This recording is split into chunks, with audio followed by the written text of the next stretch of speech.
국토교통부 산하기관인 국토안전관리원의 김일환 원장과 이야기 나눠보겠습니다. 어서 오십시오. 예, 안녕하십니까. 안녕하십니까. 네, 3월로 들어서면서 건설공사가 많이 활발해지고 있는데요. 국토안전관리원, 올해도 역시나 이 건설 현장의 안전을 위해서 점검에 많은 노력을 기울이고 계실 텐데 올해 점검은 시작하셨는지요? 네. 지난 2월 달에 저희가 해빙기 안전 점검을 시작을 했습니다. 이제 저희 업무도 본격적으로 들어간다고 생각을 합니다. 저희가 올해는 중소규모 건설 현장 한 15,600개소를 직접 현장 점검할 계획입니다. 그 중에 50억 원 미만의 그 소규모 현장이 11,500개 됩니다. 아무래도 그 소규모 현장일수록 안전관리 역량이 좀 떨어지기 때문에 저희가 집중 점검할 생각입니다. 그리고 지방자치단체도 저희하고 합동 점검을 많이 요청하고 있습니다. 그래서 지방자치단체와 함께하는 그 점검도 저희가 한 1,000개 정도 할 것 같고요.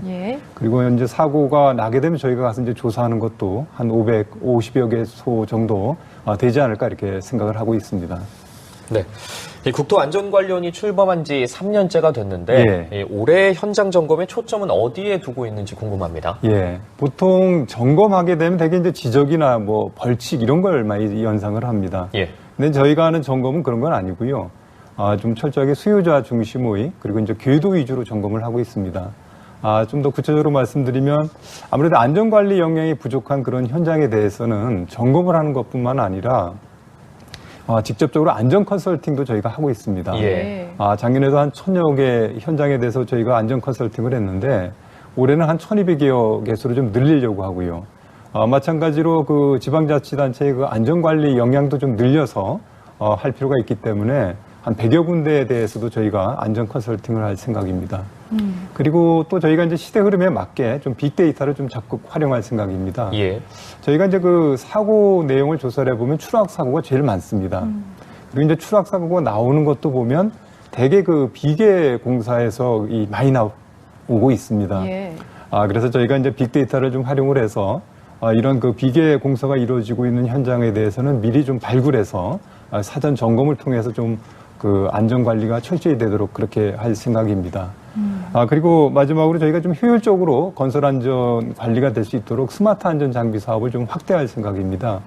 저희가 21년도에 12개 현장에 대해서 이제 시범 사업을 했는데 아주 효과도 좋았고 반응도 상당히 좋았습니다. 그래서 올해는 전국을 대상으로 한 48개 현장에 대해서 스마트 안전 장비 보급 사업을 해나가려고 그렇게 생각을 하고 있습니다. 지난 1월 말에 관리원 사고조사단이 이제 새로 출범했다고 들었는데 구체적으로 어떤 역할을 담당하게 되는 걸까요? 저희가 생각하기에 이제 사고를 좀 막으려면 사고가 났을 때 원인을 좀 철저하게 분석을 하고 이제 재발 방지 대책을 마찬가지로 철저하게 좀 세워야 된다고 생각을 합니다. 이제 그동안 저희가 사고 대응 체계를 한 걸 보면 각 지사별로 비상 대기자 중심으로 이렇게 이제 운영을 하는 그런 면이 있었습니다.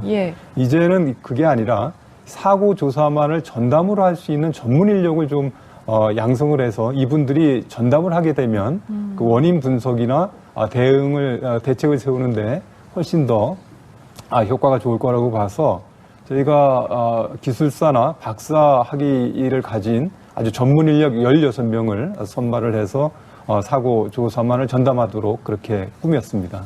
그렇군요. 사실 이번 겨울에 가스와 전기요금 급등으로 서민들의 걱정이 정말 컸습니다.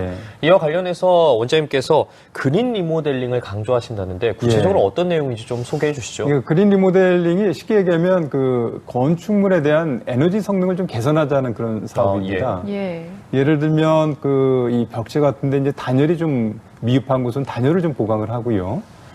창호 같은 것도 좀 교체를 해서 훨씬 더 좀 따뜻하게 보낼 수 있게 하고, 예를 들면 조명이나 냉담망 기기 같은 것도 좀 효율이 높은 기기를 쓰게 되면 훨씬 더 그 에너지를 적게 쓰면서도 많은 효과를 얻을 수가 있습니다.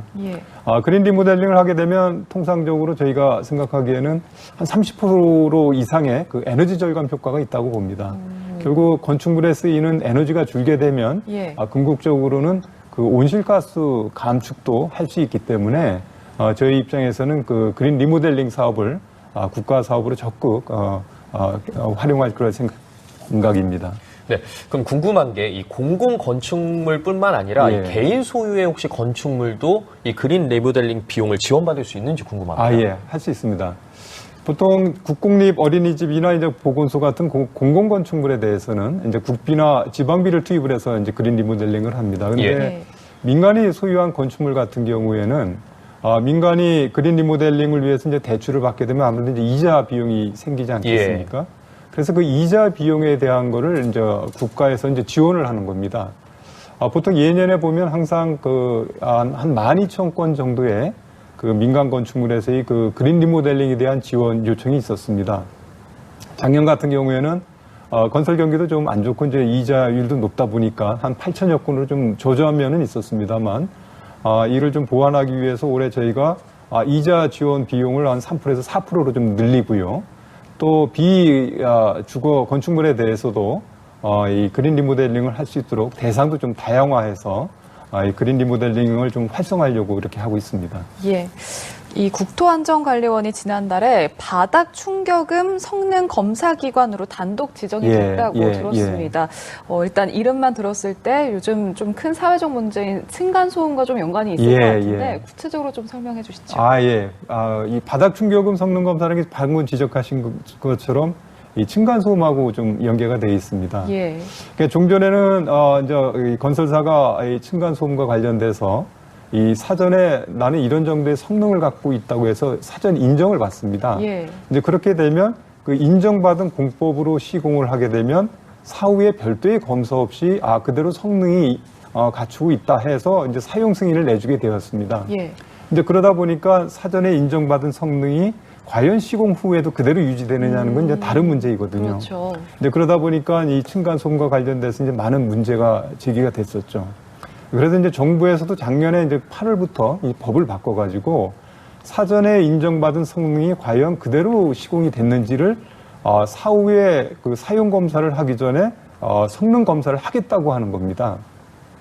그래서 이제 민간기관에서 이 바닥 충격음에 대해서 성능 검사를 하게 될 때 과연 그거는 제대로 되고 있는지 그거를 이제 저희 국토안전관리원에서 입회해서 이를 관리하고 또 이제 감독하는 이런 기능을 하게 되겠습니다. 아마 이 바닥 충격음 이 성능 검사가 있음으로 인해서 층간소음 문제도 많이 해결되지 않을까 이렇게 생각을 하고 있습니다. 네, 그렇군요. 또 건설 현장 주변에서 사실 잊을만 하면 한 번씩 발생하는 게 이 집안 침하, 땅 꺼짐이라고 하죠, 저희가. 그렇습니다. 이 현상이 발생해서 시민들이 뭐 불안에 떨기도 하는데 이와 관련된 안전 점검 관리도 하고 계신 거죠? 저희가 지하안전 관리에 대한 것도 저희가 마찬가지로 하고 있습니다. 근데 말씀하신 것처럼 이 집안 침하가 일어나는 걸 가만히 보면 집중호우가 생겼거나 아니면 인근에 이제 그 굴착공사 같은 게 있을 때 지표면 아래에 있는 흙이 이제 쓸려 내려가면서 생깁니다. 그럼 이걸 막으려면 어떻게 해야 되냐면 지표면 아래에 있는 그 공동, 이제 빈 공간을 미리 좀 그 발견해서 안전 조치를 취하는 게 이제 최선의 방법입니다. 그래서 저희 국토안전관리원이 작년 같은 경우에는 한 1,390km 정도의 이 도로를 저희가 미리 이 조사를 해서 빈 공간, 이 공동도 한 146개를 미리 좀 발견을 했습니다. 그래서 이제 안전 조치를 취해서 이 사고가 없게 했는데 올해는 한 20%가 늘어난 한 1,670km 정도를 탐사할 계획입니다. 이 지하 안전에 대한 거는 뭐 국정 과제이기도 해서요. 저희가 이 집안 탐사는 계속 늘려서 2026년에는 한 4,200km까지도 저희가 탐사할 그럴 계획을 갖고 있습니다. 계획을 좀 말씀해 주셨는데 마지막으로 올해 기관 운영 계획에 대해서 좀 간략하게 설명을 해 주시죠. 저희가 이제 국토안전관리원이라는 이름으로 출범한 거는 올해가 이제 3년째입니다. 근데 저희의 모태가 된 시설안전 그 관리공단하고 건설관리공사가 한 25년의 그 업역을 갖고 있습니다. 작년에 그 두 기관이 이제 통합이 마무리됐습니다. 그래서 저희는 올해를 어떻게 보면 실질적인 출범 원년으로 보고 좀 새롭게 각오를 다져서 이 일에 임하려고 합니다. 무엇보다 건설 현장에서 좀 안전사고를 줄일 수 있도록 안전점검을 좀 더 철저히 하려고 하고요. 또 일반 국민이 많이 사용하는 교량이나 터널 같은 그 기반 시설에 대한 안전도 이상이 없도록 안전관리에 좀 철저를 하려고 기하려고 합니다. 그리고 아까 말씀드린 그린 리모델링 사업도 좀 잘 되면 잘 되게 해서 일반 국민들이 보다 쾌적한 환경 하에서 주거 생활을 영위할 수 있도록 그렇게 할 계획입니다. 네, 알겠습니다. 앞으로도 건설 안전에 많이 관심 가져주시고 애써주시기 바랍니다. 오늘 김일환 국토안전관리원 원장과 이야기 나눠봤습니다. 오늘 말씀 고맙습니다. 감사합니다.